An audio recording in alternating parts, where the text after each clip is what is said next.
A shadow fleet of Russian tankers is sailing closer to Europe's shores, carrying more than just oil. Western and Ukrainian intelligence sources tell CNN that Russian personnel with military and security ties are conducting covert spying operations on these ships. Since the war in Ukraine started in 2022, Moscow has built hundreds of tankers to bypass Western sanctions, earning the Kremlin hundreds of millions of dollars. In recent months, some of these vessels, often registered to unrelated countries, have added extra crew members shortly before leaving port. Documents obtained by Ukrainian intelligence reveal predominantly non-Russian crews, but with a small number of Russians, including full passport details added at the bottom. The presence of Russians with security backgrounds aboard these tankers has alarmed European capitals, signaling bold Kremlin tactics. Multiple sources say these men are employed by Moran Security, a private Russian firm with links to the military and intelligence services.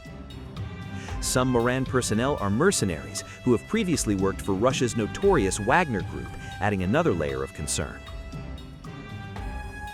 The U.S. Treasury sanctioned Moran Security in 2024, citing its armed services for Russian state-owned enterprises, intensifying pressure for the war in Ukraine. Moran guards are often the only Russians on board, keeping watch over non-Russian captains and ensuring operations align with Kremlin interests. Ukrainian intelligence confirms that about 6 months ago, Moran personnel began boarding these vessels, sometimes taking photographs of European military installations. European security officials are increasingly worried about espionage, sabotage, and hybrid warfare as the shadow fleet grows near the continent's coastlines. Blaise Metroeli, the UK's foreign intelligence chief, warns that Russia is testing Europe in the gray zone, with tactics just below the threshold of war.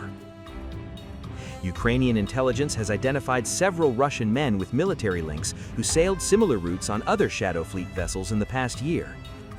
Moran Security's president, Vyacheslav Kalashnikov, is a retired FSB lieutenant colonel, and other managers are former nuclear submarine commanders.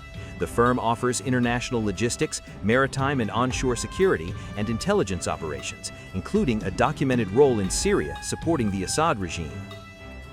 Moran works with Russian state-owned enterprises like Sovcomplot, and its operations now span Moscow security, military vigilance, and the growing threat of covert espionage. A fleet of oil, espionage, and hidden agendas, and the stakes for Europe could not be higher. Deadly night in Ukraine's war, and the Black Sea is once again at the center of the storm. The death toll from a Russian missile strike on Ukraine's port city of Odessa has climbed from 7 to 8. At least 30 people are wounded, according to Ukrainian authorities. Ukrainian President Volodymyr Zelensky described the situation in Odessa as harsh, accusing Russia of deliberately trying to choke Ukraine's access to the Black Sea, a lifeline for trade and security. Zelensky also signaled accountability at home, saying he is considering replacing the head of Ukraine's Southern Air Command, Dmytro Karpenko, following the strikes on Odessa. Ukraine's Deputy Prime Minister, Oleksiy Kuleba, said Russian forces also targeted the nearby port city of Pivdeny, striking several reservoirs in a separate attack. Ukraine's military says it has struck back. Special forces carried out a drone attack on a Lukoil oil rig in the Caspian Sea, as well as a Russian military patrol ship named Okhotnik. The military added that the Filanovsky oil rig, already hit twice earlier this month, was damaged again in the latest strike. Ukraine also claims it destroyed 2 Russian fighter jets at an airfield in occupied Crimean Peninsula. Meanwhile, Russia's Ministry of Defense says its forces have taken control of 2 villages, Svitle in eastern Donetsk and Vysoke in the northeastern Luhansk region. As missiles, drones, and territory change hands, the battle for Ukraine's ports and control of the Black Sea is intensifying, with no sign of de-escalation.